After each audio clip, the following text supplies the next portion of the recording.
चारही बाजूने येणाऱ्याला लेफ्टला जाणाऱ्याला जर फ्री लेफ्ट मिळाला तर ऑटोमॅटिकली फ्री लेफ्ट 25 ते 30% ट्रॅफिक कंजेशन कमी होतं. त्या 25-30% लोकांचा वेळ वाचतो, त्या ठिकाणी मारता येईल.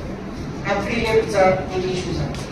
दुसरा इश्यू आहे की जसं आता पर्टिक्युलरली पीव्हीआरच्या बाबतीत बोलायचं झालं तर पीव्हीआरचं जेव्हा आपण आम्ही त्या ठिकाणी स्वतः उभं राहून जो अभ्यास केला तर असं लक्षात येतं की पीव्हीआर हा एमआयडीसी कनेक्टेड रोड आहे. म्हणजे तिथे एमआयडीसी लेवल सगळे हेवी व्हेकलचे आहेत, सगळे हेवी ट्रॅफिक हे सगळं येताना किंवा जाताना पीव्हीआरला क्रॉस करावं लागतं आणि तिथे प्रत्येक वेळेस 90 डिग्री टर्न मारावं लागतं आणि 90 डिग्री टर्न मारण्यासाठी ज्या विड्थचं रेडियस असणं आवश्यक आहे, टर्निंग रेडियस असणं आवश्यक आहे, ते तिथे नाही.